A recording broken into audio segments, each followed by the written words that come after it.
അനൂപ് വിളിക്കുന്നു. അനൂപ് ലൈവ് പോവായിരുന്നു. ലൈവ് പോവാണ്. എന്നാ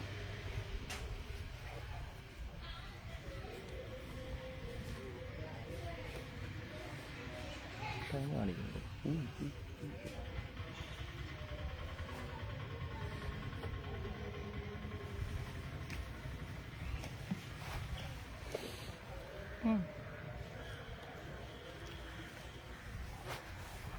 നമസ്കാരം. വാർത്താ മുതുകുളത്തിൻ്റെ ഫേസ്ബുക്ക് ലൈവ് ടോക്ക് ഷോയിലേക്ക് ഏവർക്കും സ്വാഗതം. ഇന്ന് നമ്മോടൊപ്പം ഉള്ളത് കള്ളിക്കാടിൻ്റെയും കനകക്കുന്നിൻ്റെയും സമരചരിത്രം വിവരിക്കുന്ന അടിയളപ്പൻ എന്ന നോവൽ എഴുതിയ എഴുത്തുകാരൻ ജി രാജേഷാണ്. ഇതാണ് പുസ്തകം. ഈ വരുന്ന 12-ാം തീയതി ഇത് നിങ്ങളുടെ കൈകളിലേക്ക് എത്തുന്നതാണ്. ഈ മാസം 12-ാം തീയതി വൈകിട്ട് 4 മണിക്കാണ് ഈ പുസ്തകം പബ്ലിഷ് ചെയ്യുന്നത്. മുതുകുളം പാണ്ഡവർകാവ് ജംഗ്ഷനിലെ കാർത്തിക ഓഡിറ്റോറിയത്തിൽ വെച്ചാണ് ഇതിന്റെ പ്രകാശന കർമ്മം നടക്കുന്നത്. ജി രാജേഷിനെ നമുക്ക് പരിചയപ്പെടാം.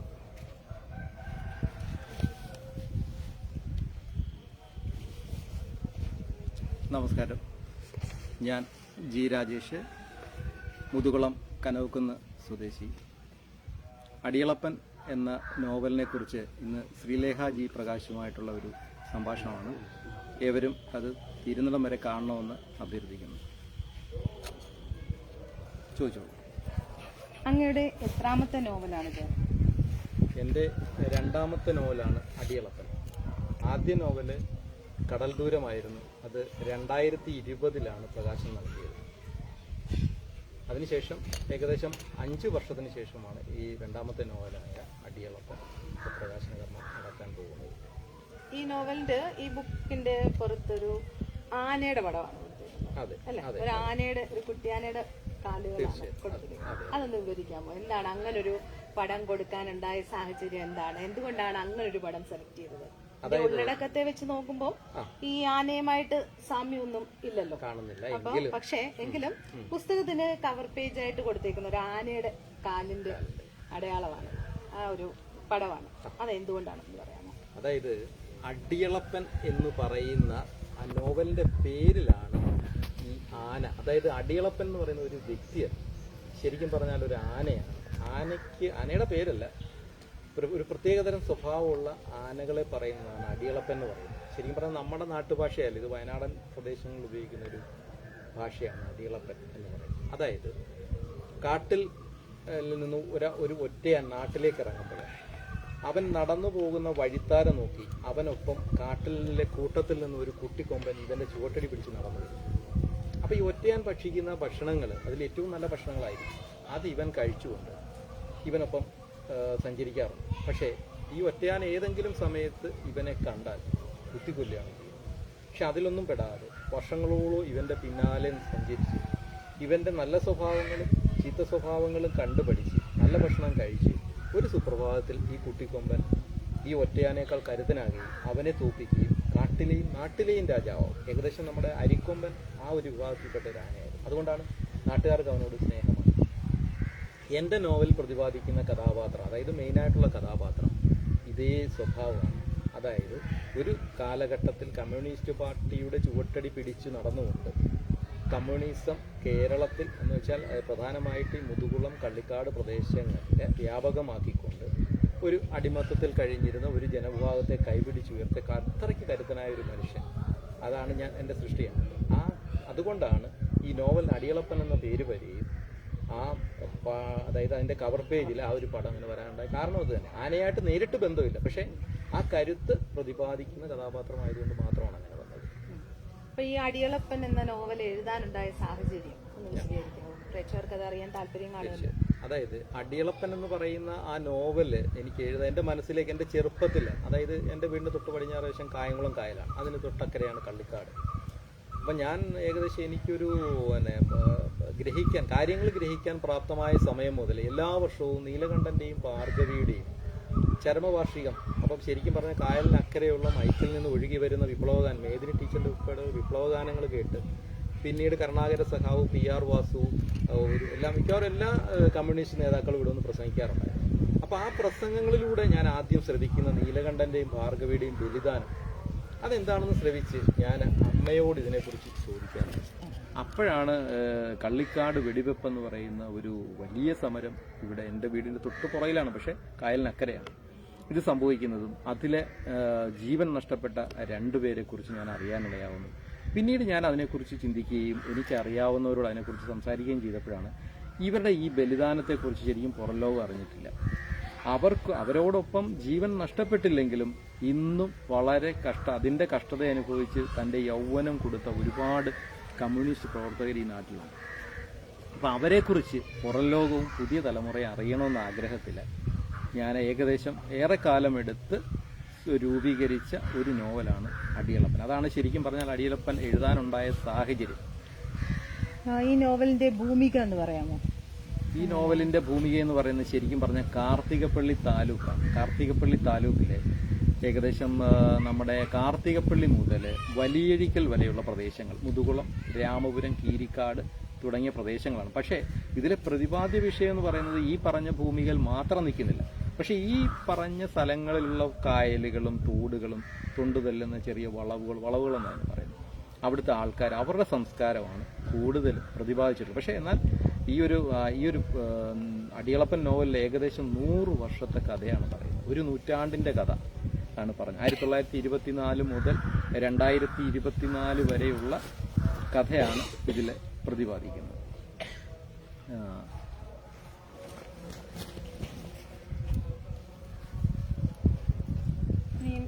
സ്വന്തം നാടിനെ കുറിച്ചാണല്ലോ ഈ നോവലിൽ എഴുതിയത്. ഏകദേശം 270 പേജോളം ഉണ്ട് അല്ലെ നോവൽ. അപ്പൊ ഈ നോവലിനെ കുറിച്ച്, സ്വന്തം നാടിനെ കുറിച്ച് ഈ നോവലിൽ എഴുതാനുണ്ടായ ഒരു സാഹചര്യം, അതിനെക്കുറിച്ച് ഞാൻ പറഞ്ഞു.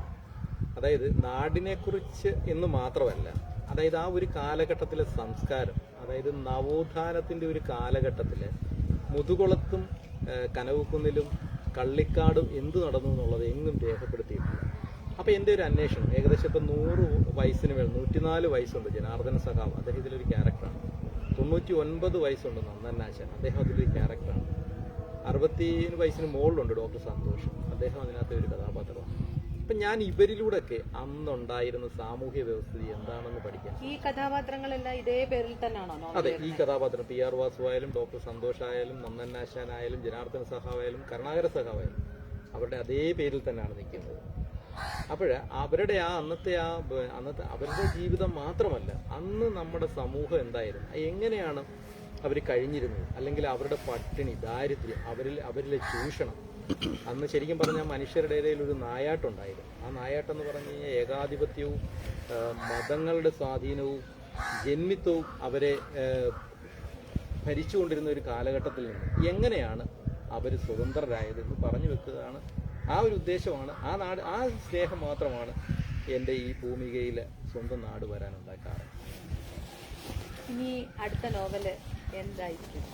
അടുത്ത നോവലെന്ന് പറഞ്ഞാൽ ശരിക്കും പറഞ്ഞാൽ ഞാൻ ഈ പുസ്തകം എഴുതി തുടങ്ങിയത്, അതായത് കളക്റ്റീവ്, അതായത് തുടക്കം എന്ന് പറഞ്ഞു കഴിഞ്ഞാൽ ശരിക്കും പറഞ്ഞ ഒരു ചരിത്രമാണ് ഞാൻ ഉദ്ദേശിച്ചത്. ഒരിക്കലും നോവൽ എഴുതണം എന്നുള്ള ഉദ്ദേശത്തിൽ തുടങ്ങിയതല്ല. അതായത് കള്ളിക്കാടിന്റെയും കനവുക്കുന്നിന്റെയും ഈ സമര ചരിത്രം, അതായത് 3 ചരിത്രങ്ങൾ, കള്ളിക്കാട് വെടിവെപ്പ്, ഇതൊക്കെ എഴുതാൻ വേണ്ടിട്ട് ഒരുപാട് ഗൃഹപാഠമൊക്കെ വേണ്ടി. തീർച്ചയായിട്ടും. അതായത് 7 വർഷം ഞാൻ ഇതിന്റെ അന്വേഷണം, കാരണം പ്രത്യേകിച്ച് ഞാൻ സർവീസിലായതുകൊണ്ട് തന്നെ എനിക്ക് കിട്ടുന്ന സമയം പരിമിതമാണ്. പക്ഷെ എങ്കിലും എൻ്റെ ഒഴിവുവേളകൾ ഞാൻ ഇതിനു വേണ്ടിയിട്ട് ഇങ്ങനെയുള്ളവരെ കാണാൻ വേണ്ടി, എൻ്റെ ഈ നാട്ടിലുണ്ടായിരുന്ന ഇതുമായിട്ട് ബന്ധപ്പെട്ട് ഒട്ടുമിക്ക പേരും ഞാൻ കാണുകയും സംസാരിക്കുകയും ഒക്കെ ചെയ്തു. അവരിൽ നിന്ന് കിട്ടിയ അറിവുകൾ, പക്ഷെ ആ അറിവുകൾ വ്യത്യസ്തങ്ങളായിരുന്നു. ഒരാളിൽ നിന്ന് കിട്ടുന്ന അറിവായിരിക്കത്തില്ല മറ്റുള്ള. പക്ഷെ ഇത് കൂട്ടി സംയോജിപ്പിക്കാൻ ശരിക്കും ഞാൻ ഒരുപാട് പാടുപെടേണ്ടി വന്നു. ഇതിന്റെ യാഥാർത്ഥ്യം, ചരിത്രമാകുമ്പോൾ യാഥാർത്ഥ്യം തന്നെ കൊണ്ടുവരണമല്ലോ. അപ്പം അങ്ങനെയുള്ള ഒരു അവസരത്തിലാണ് ഞാൻ ശരിക്കും വിഷമിച്ചു പോകുന്നത്. അപ്പം അറിയാവുന്ന പാർട്ടി നേതൃത്വത്തിലുള്ള കരുണാകര സാഹിബിനൊക്കെ ആധികാരികമായി പഠിച്ചിട്ടുള്ളതാണ്. അപ്പം അദ്ദേഹം കണ്ടിട്ടുള്ളതാണ്. അപ്പം അദ്ദേഹത്തിനടുത്ത് പോവുകയും ഇതിലെ വൈരുദ്ധ്യങ്ങൾ സംസാരിക്കും, നേരിട്ടോ ഫോണിലൊക്കെ സംസാരിക്കുകയും അത് ക്ലിയർ ചെയ്ത് മുന്നോട്ട് പോവുകയും ചെയ്യുമായിരുന്നു. അപ്പോൾ അങ്ങനെ അപ്പോൾ അതിൽ നിന്നും ഉൾക്കൊണ്ടുകൊണ്ട് ചരിത്രം എഴുതാനായിരുന്നു ഞാൻ തീരുമാനിച്ചത്. കാരണം കർണാടക സാഹുവിൻ്റെ ചരിത്രമൊക്കെ എഴുതണേലും ബിഹാറിൻ്റെ ചരിത്രം എഴുതണേലും ഈ പറഞ്ഞ പേജുകളൊന്നും പോരാ കർണാടക സാഹുവിന്. കാരണം അവരത്രയ്ക്ക് ജീവിതത്തിൽ കഷ്ടതകൾ മാത്രം അനുഭവിച്ചു വന്നവരാണ്, അല്ലാതെ ജീവിതത്തിൻ്റെ നല്ല വശങ്ങൾ കണ്ടിട്ടുള്ളവരായിരുന്നില്ല. അപ്പോൾ അത് അങ്ങനെ വന്ന് ഞാൻ കുറേ എഴുതി, ഏകദേശം 570 പേജോളം എഴുതിയപ്പോഴാണ് ശരിക്കും പറഞ്ഞാൽ ചരിത്രമാകുമ്പോൾ തീർച്ചയായിട്ടും വായിക്കുന്നവർ എല്ലാ തരം ആൾക്കാരും ആ വായനക്കാരാവണമെന്നില്ല. അവിടെയാണ് ഞാനൊരു ഫിക്ഷൻ, ഒരു സെമി ഫിക്ഷൻ എന്തുകൊണ്ട് ഈ നോവലിലേക്ക് കഥാപാത്രങ്ങളിലെ എൻ്റെ ഒരു ഭാവനയും കൂടെ കൊണ്ടുവന്നു ഒരു ആഖ്യാനമാക്കി മാറ്റുക, സെമി ആഖ്യാനമാക്കി മാറ്റുക എന്നുള്ള തീരുമാനത്തിലാണ് പിന്നീട് നോവലാക്കാൻ ശ്രമിച്ചത്. ഈ നോവൽ എഴുതി വന്നപ്പോഴും വീണ്ടും ഈ 500 പേജുകൾക്ക് മുകളിൽ വന്നു. പക്ഷേ നമ്മുടെ ഇപ്പോഴത്തെ സാധാരണ രീതി അനുസരിച്ച് അത്രയും പേജ് പ്രസിദ്ധീകരിക്കുക എന്ന് പറഞ്ഞാൽ വളരെ ബുദ്ധിമുട്ടാണ്, പുസ്തകത്തിൻ്റെ വിലയും പ്രിൻറ്റിങ് പ്രശ്നങ്ങളൊക്കെ. അങ്ങനെയാണ് ഗ്രീൻ ബുക്സിനെ സമീപിക്കുകയും വളരെ അനുഭാവപൂർണ്ണമായ, അതായത് പുതിയ എഴുത്തുകാരെ ഇത്രയും നല്ല രീതിയിൽ പ്രൊമോട്ട് ചെയ്യുന്ന ഒരു പബ്ലിഷേഴ്സിനെ ഞാൻ ഗ്രീൻ ബുക്സിലേക്ക് കണ്ടു. ഈ പ്രേക്ഷകർക്ക് ഗ്രീൻ ബുക്സ് എന്ന് പറയുമ്പോൾ ചിലപ്പം പെട്ടെന്ന് അറിയാൻ വഴിയില്ല. നമ്മൾ ബുക്ക് വാങ്ങിക്കും, അതിന്റെ പ്രസാധകരാരാണെന്ന് നമ്മൾ ശ്രദ്ധിക്കാറില്ലല്ലോ അങ്ങനെ പലപ്പോഴും. ഗ്രീൻ ബുക്സിനെ കുറിച്ച് ഒന്ന് പ്രേക്ഷകർക്കൊന്ന് പറഞ്ഞു കൊടുക്കാമെങ്കിൽ. തീർച്ചയായിട്ടും ഞാൻ കണ്ടിട്ടുള്ളൂ പുതിയ തലമുറ എഴുത്തുകാരെ പ്രോത്സാഹിപ്പിക്കുന്നില്ല, വലിയ വലിയ പ്രസ്ഥാനങ്ങളൊന്നും മുന്നോട്ട് വന്ന് കാണാറില്ല. പക്ഷേ ഗ്രീൻ ബുക്സ് എന്ന് പറഞ്ഞാൽ വേൾഡ് എസ്റ്റാബ്ലിഷ്ഡ്. പക്ഷെ അവരങ്ങനെയല്ല, ആ കണ്ടന്റാണ് നോക്കുന്നത്. ആ കണ്ടന്റ് കണ്ടുകൊണ്ട് എന്നോട് പറഞ്ഞത് സാറിൻ്റെ എഴുത്തിൽ ഞങ്ങൾ ഇടപെടുന്നില്ല, പക്ഷേ ഇത്രയും പേജ് ആകുമ്പോൾ പ്രസിദ്ധീകരണത്തിൻ്റെ വില കൂടും. അപ്പോൾ അത് ശരിക്കും പറഞ്ഞാൽ മറ്റുള്ളവരുടെ കൈകളിൽ എത്തുന്നതിന് കുറച്ച് പ്രയാസമുണ്ടാകും. അതുകൊണ്ട് എന്താണെന്ന് വെച്ചാൽ തീരുമാനിക്കാൻ പറ. ഞാൻ അങ്ങനെ ഏകദേശം 3 മാസത്തെ നോവൽ എഴുതുന്നതിൽ പാടായിരുന്നു. അതൊന്ന് ക്രോഡീകരിച്ച് പല അധ്യായങ്ങളും എടുത്തു. പക്ഷെ അങ്ങനെ മാറ്റിയപ്പോഴും പല കഥാപാത്രങ്ങളും ഇതിൽ നിന്ന് മാറി നിൽക്കേണ്ടി വരും. അതെന്നെ സംബന്ധിച്ചോളം വളരെ വിഷമം ഉണ്ടാക്കിയൊരു കാര്യമാണ്. അപ്പം അതുകൊണ്ടാണ് 7 വർഷം കൊണ്ട് സ്വരൂപിച്ചവരാണ് ഇതിൽ. അപ്പം ഞാനത് ശരിക്കും പറഞ്ഞാൽ അതിൻ്റെ പകുതിയാക്കാൻ നിർബന്ധിതനാവേണ്ടി വന്നു. അപ്പം നിർബന്ധിതനാവേണ്ടി വന്നതെന്ന് പറഞ്ഞാൽ നമുക്ക് പുസ്തകം പ്രസിദ്ധീകരിക്കണമെങ്കിൽ ഈ പറഞ്ഞ 600-700 രൂപ വിലയിൽ ഒരു പുസ്തകം പ്രസിദ്ധീകരിക്കാൻ സാധ്യമാണ്. അപ്പം അതുകൊണ്ട് ഞാനിത് 2 ഭാഗങ്ങളാക്കാൻ തീരുമാനിച്ചു. അതിൽ ആദ്യത്തെ ഭാഗമാണ് അടിയളപ്പൻ. ഇതിൻ്റെ 2ാം ഭാഗത്തിലേക്ക് ഇനി ഒരുപാട് പേര് കടന്നു വരുന്നു. അതായത് ജീവത്യാഗം ചെയ്ത ഇട്ടിപ്പല എന്ന് പറയുന്ന ഒരു വലിയ ക്യാരക്ടറുണ്ട്. അദ്ദേഹത്തിനൊക്കെ ഒരു മാറ്റി നിർത്തേണ്ടി വന്നു, ഇട്ടിപ്പലയെ പ്രതിപാദിച്ചു പോകേണ്ടി വന്നു. അങ്ങനെ ഒരുപാട്. ഇപ്പോൾ സോമൻ സഹാവിൻ്റെയൊക്കെ ശരിക്കും പറഞ്ഞാൽ പോലീസിൻ്റെ ഇടികൊണ്ട് യൗവനം നഷ്ടപ്പെടുത്തിയ ആളാണ് സോമൻ സഹാവ് എന്ന് പറയുന്നത്. സോമൻ സഹാവിനെയൊക്കെ ഞാൻ പ്രതിപാദിച്ചു പോയിട്ടുണ്ട്. അതുപോലെ സുരേന്ദ്ര സഹാവിനെ എനിക്ക് ഒരുപാട് പറയാൻ കഴിഞ്ഞിട്ടില്ല. അങ്ങനെ ഒരുപാട് പേരുണ്ട്, ഭാഗഭാക്കായ ഒത്തിരി പേര്. അപ്പോൾ അവർക്കൊക്കെ വേണ്ടിയിട്ട് ഞാൻ ആ അധ്യായങ്ങളൊക്കെ സ്വരുക്കൂട്ടി മാറ്റി വെച്ചിരിക്കുകയാണ്. 2ാം ഭാഗത്തിലേക്ക് ഇവരെല്ലാം കടന്നു വരുന്നു. തീർച്ചയായിട്ടും അതെനിക്കൊരു കാരണം എൻ്റെ പൂർത്തീകരണം എന്ന് പറയാം, അല്ലെങ്കിൽ ഞാൻ ഈ നടത്തിയ അന്വേഷണം അല്ലെങ്കിൽ ഈ പഠനം, അതിൻ്റെ പൂർത്തീകരണം എന്ന് പറയുന്നത് ഈ 2ാം ഭാഗം കൂടി ചെയ്തെങ്കിൽ മാത്രമെങ്കിൽ എങ്കിലേ കള്ളിക്കാട് സമരങ്ങളുടെയും തീവെപ്പ് സമരത്തിൻ്റെയും സ്റ്റേഷനാക്രമണത്തിൽ ശരിക്കും കറുത്തവെണ്ണ എന്ന് പറയുന്നത് തൊട്ടയിലെത്തുകാരി പുള്ളിക്കാരിയൊക്കെ ആരോരും അറിയാതെ, അതായത് ഒറ്റച്ചായ ഒഴിച്ച് കറക്ക് ചായ എന്ന് പറയാം, അതായത് മച്ചിങ്ങായിട്ട് കത്തിച്ചിട്ട് കറക്ക് ചായ ഒഴിച്ചിട്ട് ആ കറക്ക് ചായ കൊണ്ട് ജീവിതം കരിപ്പിടിപ്പിക്കുക. അതായത് വേറെ വരുമാന മാർഗങ്ങളൊന്നുമില്ല. പക്ഷേ അതാണ് ഞാൻ കമ്മ്യൂണിസ്റ്റ് എന്ന് പറയുന്നത്, യഥാർത്ഥ കമ്മ്യൂണിസ്റ്റ്. അതായത് ആ ഇതിൽ ദാരിദ്ര്യത്തിൽ ജീവിക്കുമ്പോൾ ഒരാൾ കയ്യിൽ പൈസ ഇല്ലാതെ ചെന്ന് കഴിഞ്ഞാൽ ചായ ഒഴിച്ചു കൊടുക്കും, പണം വാങ്ങാറില്ല, ആരോടും പരാതിയില്ല, പരിഭവിക്കില്ല, നേരിട്ട് പ്രവർത്തനങ്ങളിലൊന്നും അല്ലാതെ തന്നെ സഹായിച്ചു. അതായത് സമൂഹത്തിൽ അവർ ജീവിക്കുകയും എന്നാൽ മുഖ്യധാരയിലേക്ക് വരാതെ സമൂഹത്തിന് വേണ്ട കാര്യങ്ങൾ മറ്റാരും അറിയാതെ ചെയ്തു കൊടുക്കുക. അതായിരുന്നു ആ കാലഘട്ടത്തിലെ സഹാക്കന്മാരുടെ ജീവിത രീതി. മനുഷ്യസ്നേഹം, അതാണ് കമ്മ്യൂണിസം എന്ന് അവർ കാണിച്ചു കൊടുത്തിട്ടുള്ളവരെ കുറിച്ച് മാത്രമാണ് ഞാൻ ഇതിനകത്ത് പ്രതിപാദിച്ചിട്ടുള്ളത്. അതുപോലെ കള്ളിക്കാട് വെടിവയ്പ് എന്ന് പറയുന്നത് പലർക്കും അറിയാത്തൊരു സംഭവമായിരിക്കും, അതിനെക്കുറിച്ചൊന്ന്. അതായത് എൻ്റെ വീണ്ടും തൊട്ട് പടിഞ്ഞാറപ്പുറത്ത് നമ്മൾ അങ്ങോട്ട് നോക്കിയാൽ അറിയാം, അവിടെ വലിയൊരു വാഗമരമുണ്ട്. ആ വാഗമരത്തിന് താഴെ 2 പേര് അന്ത്യവിശ്രമം കൊള്ളുന്നു, അതായത് നീലകണ്ഠനും ഭാർഗവി. ഇനി അവർക്ക് അവിടെ ഒരു കുടീരം ഉണ്ടെങ്കിൽ അതിനപ്പുറത്ത് വേറെ ഒരാളുണ്ട്, സഹദേവൻ എന്ന് പറഞ്ഞിട്ട്. അദ്ദേഹത്തിൻ്റെ കുടീരങ്ങളൊന്നുമില്ല, കാരണം അദ്ദേഹം വെടിയേറ്റ് മരിക്കുകയല്ലായിരുന്നു. അതായത് അപ്പം കള്ളിക്കാട് വെടിവെപ്പിനെ കുറിച്ച് പറയുമ്പോൾ സഹദേവനെ കുറിച്ചും പറയേണ്ടി വരും. കള്ളിക്കാട് സഹദേവൻ ഈ വെടിവെപ്പിന് ഏകദേശം കുറച്ച് മാസങ്ങൾക്ക് മുമ്പാണ് അദ്ദേഹം മരിക്കുന്നത്. അദ്ദേഹം മരിക്കുന്നതെന്ന് പറഞ്ഞു കഴിഞ്ഞാൽ അതിന്റെ ഇടയ്ക്ക് ഒരു കാര്യം ഞങ്ങൾ പറഞ്ഞിട്ട്, ഇപ്പൊ കണ്ടുകൊണ്ടിരിക്കുന്ന പ്രേക്ഷകർക്ക് നോവലിസ്റ്റിനോട് എന്തെങ്കിലും ചോദിക്കാനുണ്ടെങ്കിൽ ഇതിൽ കമന്റ് ആയിട്ട് ചോദിക്കുകയാണെങ്കിൽ അതിനുള്ള മറുപടിയും പറയുന്നതായിരിക്കും. അപ്പോൾ ഞാൻ പറഞ്ഞത് കള്ളിക്കാട് വെടിവെപ്പ് സമരത്തെക്കുറിച്ച് നമ്മൾ പറയുമ്പോൾ നമ്മൾ പറയേണ്ട മറ്റൊരു പേരാണ് കള്ളിക്കാട് സഹദേവൻ. അതായത് ഈ സഹദേവനെ കുറേ ദിവസങ്ങൾക്ക് മുമ്പേ അറസ്റ്റ് ചെയ്തുകൊണ്ട് പോയിട്ട് വളരെ ക്രൂരമായി മൃഗീയമായി വർദ്ധിച്ചിട്ട് അവിടെ അവിടെ ആ കാണുന്ന ഒരു ബോട്ട് ചിട്ടി കാണാം, ഇവിടെ നോക്കിയാൽ കാണാവുന്ന ഒരു ബോട്ട് ചിട്ടി. ആ ബോട്ട് ചിട്ടി വന്നിട്ട് തെങ്ങുകുറ്റിയിലേക്ക് വലിച്ചെറിയുകയാണ്. അപ്പം നെഞ്ചടിച്ചാണ് അദ്ദേഹം ചെയ്തത്. അതിൽ അദ്ദേഹത്തിന് ആഘാതം സംഭവിക്കുന്നത്. ശരിക്കും പറഞ്ഞാൽ രക്തസാക്ഷി തന്നെയാണ് പള്ളിക്കടുത്ത് അദ്ദേഹം. അപ്പം അതിനുശേഷമാണ് കുടികിടപ്പ് സമരവുമായി ബന്ധപ്പെട്ട് അതായത് ചവിട്ടി നിൽക്കുന്ന 10 സെന്റ് മണ്ണ് സ്വന്തമാക്കാനല്ല, അതാണ് അവിടെയാണ് പ്രശ്നം. ഒരിക്കലും പിടിച്ചു പറിച്ചെടുക്കുകയല്ല. അവരുടെ ജനനം മുതൽ അവർ ജീവിച്ചു വന്ന ആ 10 അല്ലെങ്കിൽ ആ 10 സെന്റ് മണ്ണ് അവർക്ക് വേണ്ടി ആക്കി മാറ്റാൻ വേണ്ടി നടത്തിയ ഒരു സമരമാണ് കുടികിടപ്പ് സമരം. അത് AKGയുടെ വിഖ്യാതമായ ഒരു പ്രസംഗമുണ്ട്. അറവുകാട് പ്രസംഗത്തിന് ശേഷമാണ് ഈ കുടികിടപ്പ് സമരം. അങ്ങനെ കള്ളിക്കാട് കൊച്ചയംപറമ്പിൽ എന്ന് പറയുന്ന ഒരു ജന്മിയുടെ 10 സെന്റ് വളച്ചു കെട്ടുകയും അവിടെ കുടികിടപ്പ് സ്ഥാപിക്കുകയും ചെയ്ത ആളെ ഒഴിപ്പിക്കാൻ വേണ്ടി ജന്മിത്തം അന്ന് പോലീസിന്റെ സഹായം തേടി. അതിന്റെ ഫലമായിട്ടാണ് വെടിവെപ്പ് സമരം ഉണ്ടായത്. ആ വെടിവെപ്പ് സമരത്തിലെ ഏറ്റവും നായകത്വം വഹിച്ചിരുന്ന PR വാസു, മാമ്പുത്തൈ രാഘവൻ, തങ്കപ്പൻ, ചാലിങ്കൽ രാഘവൻ, മന്ദാകിനി സഖാവ്, നന്ദനാശാൻ, ദിവാകര സ്വാമി, കുറേ പേര്. ഞാൻ പേര് പറഞ്ഞ് വിട്ടുപോകുന്നത് ഇപ്പം എൻ്റെ ഓർമ്മക്കുറവുണ്ടാവും, പക്ഷെ ഒരുപാട് പേരുണ്ട്. ഞാൻ അവരെക്കുറിച്ചൊക്കെ എഴുതി വെച്ചിട്ടുണ്ട്.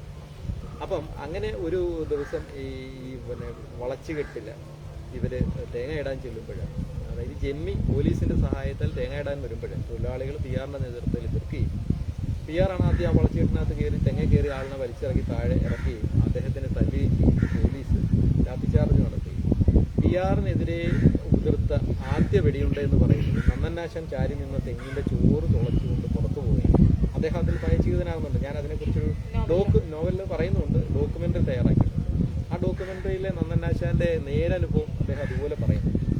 രണ്ടാമത് വെടിവെക്കുന്ന അവസരത്തിൽ അവിടുത്തെ ഒരു വളച്ചുകെട്ടിന്റെ അപ്പുറത്ത് ഒരു ചെറിയ തോടുണ്ട്. അതിന്റെ അപ്പുറത്തിരുന്നുകൊണ്ടാണ് ഇതിൽ ഏറ്റവും വലിയ രക്തസാക്ഷിയായ നീലകണ്ഠൻ അദ്ദേഹം വാരിക്കുന്തം ചെത്തിയിട്ട് ഈ സമരസഹായത്തിൽ എറിഞ്ഞു കൊടുക്കുകയാണ്. ഇനി അത് പറയുന്നതിന് മുമ്പ് ലൈവായിട്ട് എറിഞ്ഞു കൊടുക്കുകയാണ്.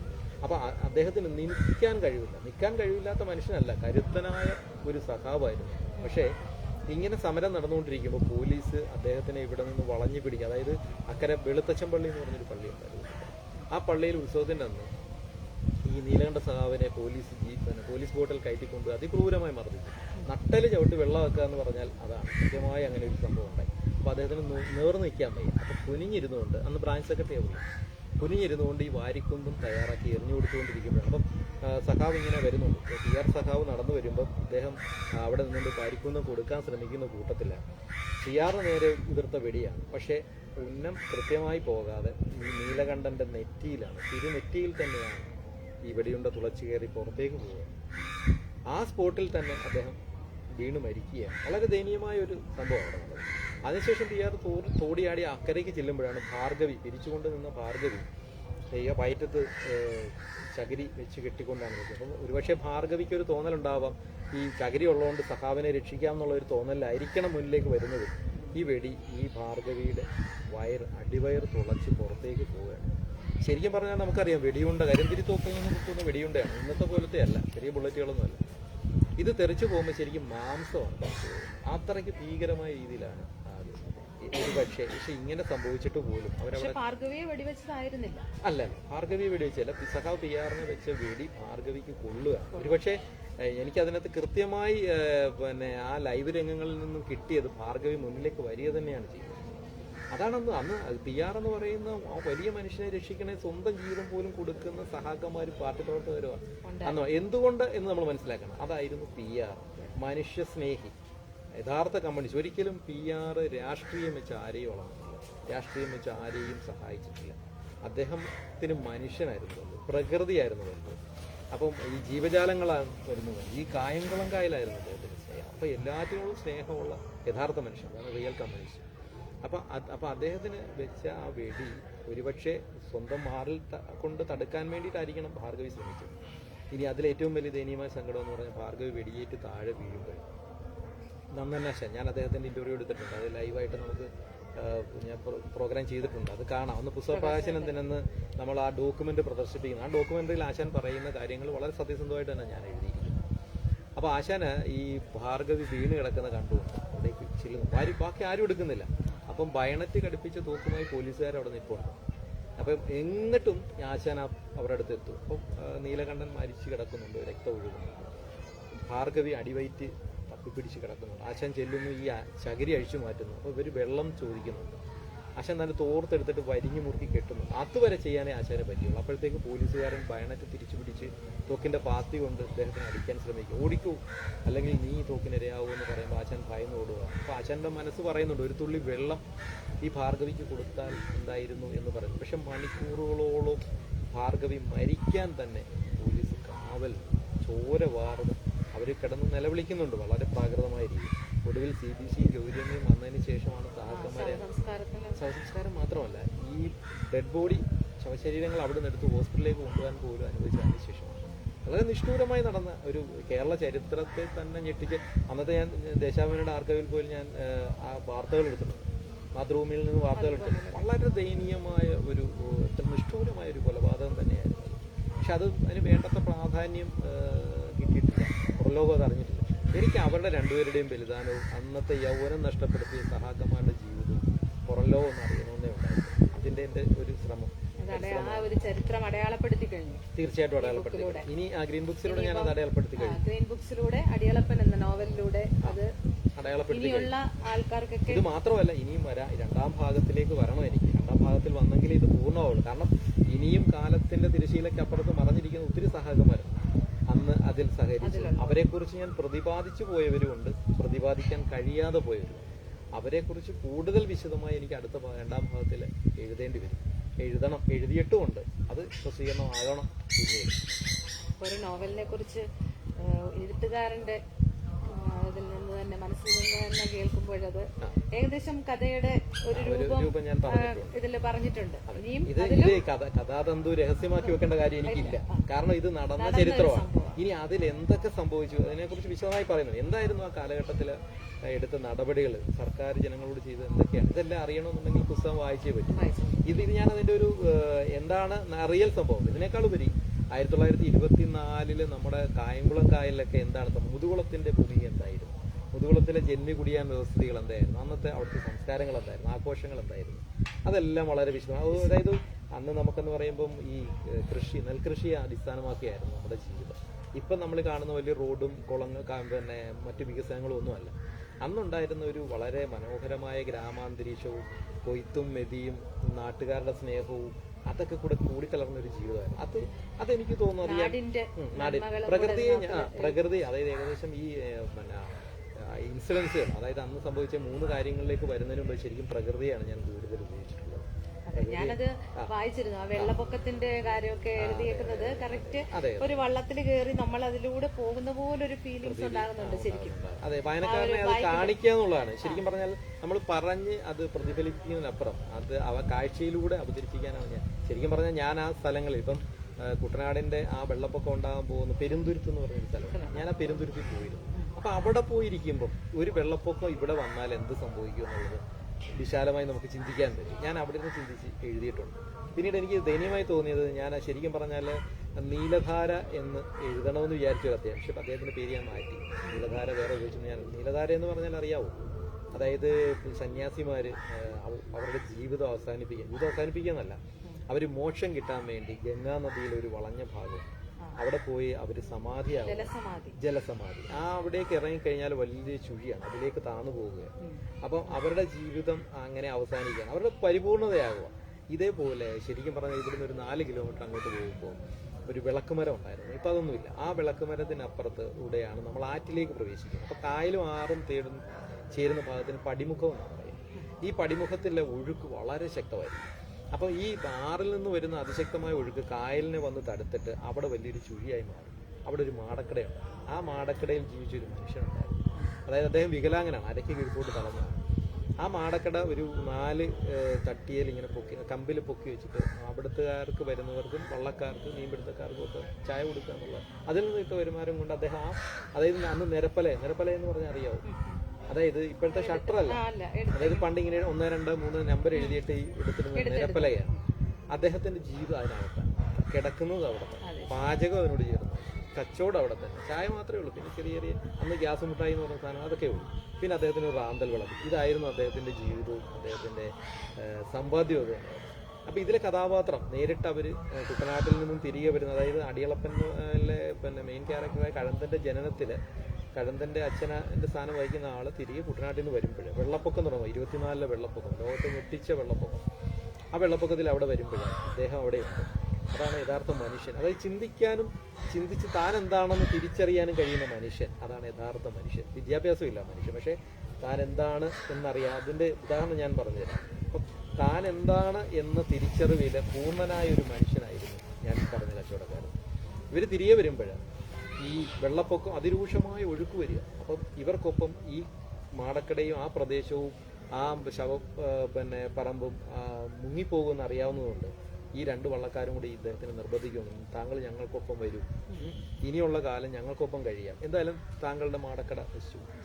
പക്ഷേ അവരൊരുപാട് നിർമ്മിപ്പിച്ചിട്ടും ആ സന്ധ്യാസമയത്ത് അവർക്ക് കട്ടൻ ചായ ഇട്ട് കൊടുത്തിട്ടും, അതാണ് ഏറ്റവും സങ്കടകരമായ അവസ്ഥ. കട്ടൻ ചായ ഇട്ട് കൊടുത്തിട്ട് അദ്ദേഹം ഈ നിരപ്പലക ഓരോ നിരപ്പലക എടുത്തിടുമ്പോഴും ഇവർ നിർബന്ധിക്കുന്നുണ്ട്. അപ്പം ആ നിരപ്പലക ഇടുക എന്ന് പറഞ്ഞാൽ അദ്ദേഹത്തിന്റെ ജീവിതത്തിന്റെ ഓരോ നിമിഷങ്ങളും അദ്ദേഹം അടക്കിയാണ്.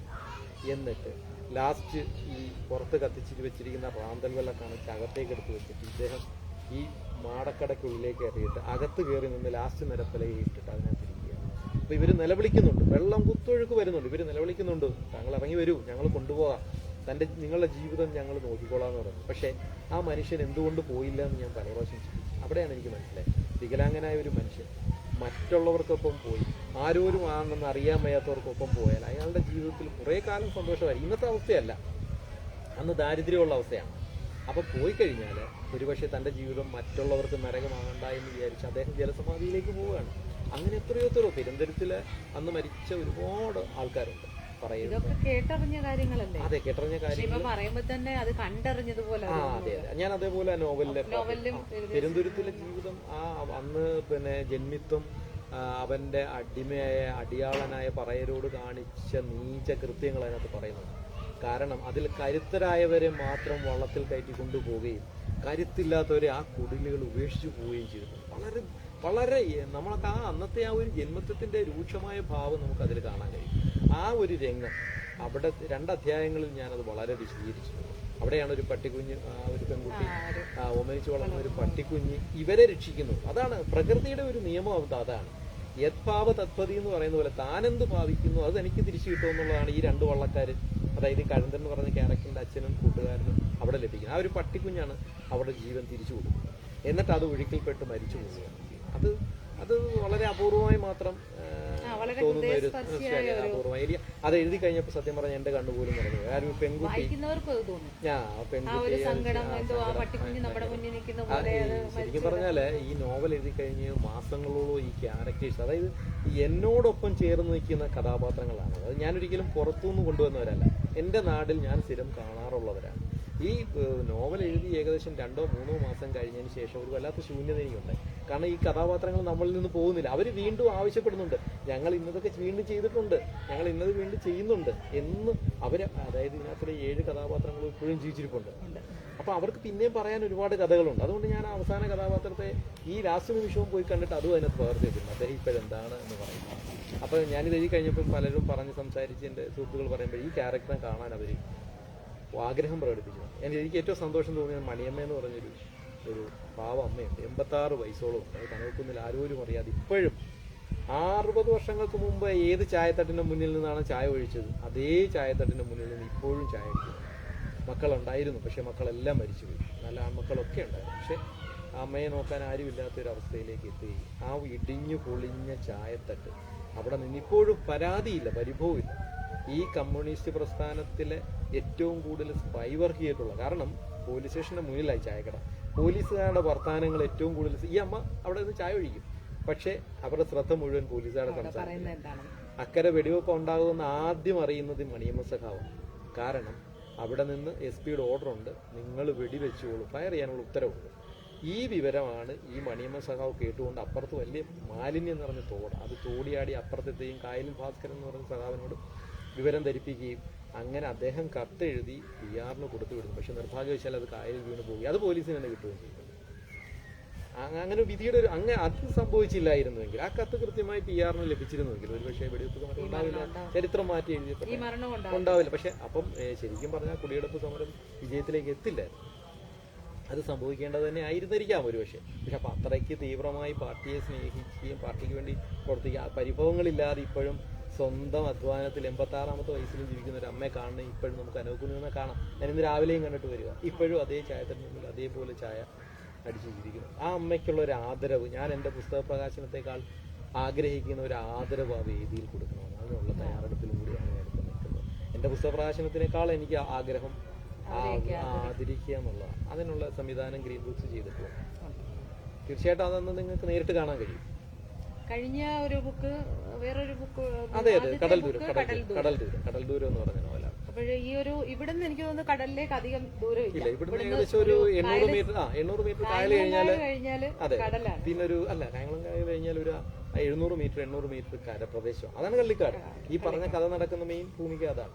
അതിനപ്പുറം കടൽ ദൂരം കടലുമായിട്ട് അധികം ബന്ധമുണ്ടോ എന്ന് ചോദിച്ചാൽ ഇല്ല. കടലിൽ അത് ശരിക്കും പറഞ്ഞാൽ ചെങ്ങന്നൂർ എന്ന് പറയുന്ന ഒരു ഗ്രാമപ്രദേശവും തമിഴ്നാടിൻ്റെ പ്രദേശങ്ങൾ, തിരുവനന്തപുരം, കണ്ണൂർ, എറണാകുളം, അങ്ങനെയുള്ള പ്രദേശങ്ങളിൽ നടക്കുന്ന ഒരു കഥ തന്തുവാണ്. അത് ഒരുപാട് സഞ്ചാരത്തിലൂടെയാണ് ഇതിനുള്ള. തീർച്ചയായിട്ടും സഞ്ചാരങ്ങൾ എൻ്റെ ജീവിതത്തിൽ ഞാൻ ഒരുപാട് സഞ്ചരിച്ചിട്ടുണ്ട്. എനിക്ക് പഠനത്തിന് ശേഷം 10 വർഷത്തോളം ഞാനൊരു അവധൂതനെ പോലെ സഞ്ചരിച്ചിട്ടുണ്ടെന്ന് പറയാം.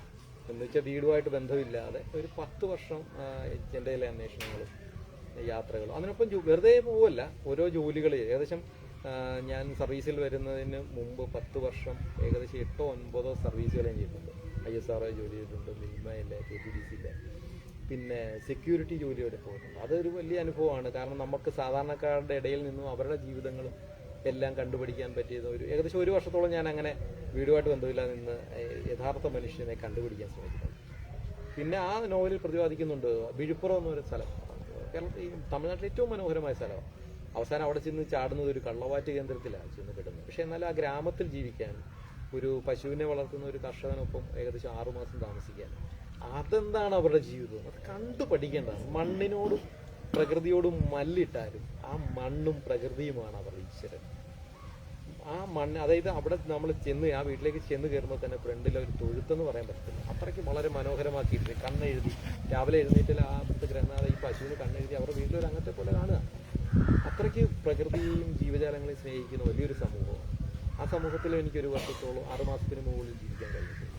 അപ്പം അതിൽ നിന്നൊക്കെ കിട്ടിയ അറിവാണ് ഞാൻ ആ നോവലിലെ പ്രതിപാദിച്ചിരിക്കുന്നത്. പക്ഷെ അതും അടിയാളപ്പനുമായിട്ട് ബന്ധമില്ല. പക്ഷെ യാത്രകൾ തഞ്ചാവൂർ, പിന്നെ ഒരുപാട് ശില്പങ്ങളുമായിട്ട് കുറേ ദിവസങ്ങളോളം കഴിയാനും അപ്പം അതിൽ നിന്നൊക്കെയുള്ള അറിവ്, അപ്പോൾ അതിൽ നിന്ന് കിട്ടുന്ന ക്യാരക്ടേഴ്സ് സ്റ്റഡി ചെയ്യാനുള്ള നമുക്ക് കിട്ടുന്ന ഈ അസംസ്കൃത വസ്തുക്കളെല്ലാം യാത്രയില്ല. ഞാൻ കുറേ ചെറുകഥകൾ എഴുതാൻ എനിക്ക് കിട്ടിയ അവസരങ്ങൾ ഈ യാത്രകൾ തന്നെയാണ്. അപ്പൊ എഴുത്തെന്ന് പറയുന്ന വെറും ഭാവന മാത്രമല്ല, പ്രാക്ടിക്കൽ നോളജും കൂടെ. അതെ, എഴുത്ത് നമുക്കിപ്പോൾ ശരിക്കും പറയാം, നമ്മൾ ഭാവനയിൽ എഴുതുമ്പോൾ അതിനൊരു ജീവൻ ഉണ്ടാവും, അതിനൊരു ആത്മാവ്. പക്ഷേ ശരിക്കും അടിയളപ്പൻ ഒരു ആത്മാവുണ്ട്. തീർച്ചയായിട്ടും അടിയളപ്പൻ എന്ന് പറയുന്ന കഴന്തൻ എന്ന് പറയുന്ന കഥാപാത്രത്തെ കാണണമെന്ന് പലരും ആഗ്രഹിച്ചിട്ടുണ്ട്. പക്ഷെ കഴന്തൻ എന്ന് പറയുന്ന ഒരു കഥാപാത്രം ജീവിച്ചിട്ടില്ല. അത് ഞാനിപ്പോൾ തുറന്നു പറയാം. നോവൽ വായിക്കുമ്പോൾ അങ്ങനെ ഒരാൾ ഇല്ലായിരുന്നു എന്ന് നമുക്ക് ചിന്തിക്കാനേ പറ്റും. അതായത് കഴന്തനെ ഞാൻ അതായത് കരുണാകര സഖാവ്, ജനാർദ്ദൻ സഖാവ്, PR, നന്ദനാശൻ, കായലിൽ ഭാസ്കരൻ, ഈ പറയുന്നവരുടെ സ്വഭാവത്താൽ രൂപീകൃതമായ ഒരു ക്യാരക്ടറാണ്. ഇവരെല്ലാവരും കൂടെ ചേർന്നതാണ് കഴന്തൻ എന്ന് പറയുന്ന ക്യാരക്ടർ. അപ്പം ഈ കഴന്തൻ എന്ന് പറയുന്ന ക്യാരക്ടറിന്റെ രൂപീകരണം ഈ പറഞ്ഞ പോലെ എൻ്റെ യാത്രകളാണ്. ആ യാത്രകളിൽ നിന്ന് മനുഷ്യന്റെ സ്വഭാവം പഠിച്ചിട്ട് അവർക്കൊപ്പം കഴിഞ്ഞു കൂടുമ്പോൾ എന്താണ് സംഭവിക്കുന്നത് കണ്ടെത്തി അങ്ങനെ രൂപീകരിച്ച ഒരു കഥാപാത്രമാണ് കഴന്തൻ. പക്ഷെ കഴന്തനെ കാണണമെന്ന് പലരും ആഗ്രഹം പ്രകടിപ്പിക്കുന്നു. ഇപ്പൊ പക്ഷേ കഴന്തനെ കാണണമെങ്കിൽ നിങ്ങൾ ഈ പറഞ്ഞ സഹാക്കന്മാരിലേക്ക് വന്നാൽ മതി.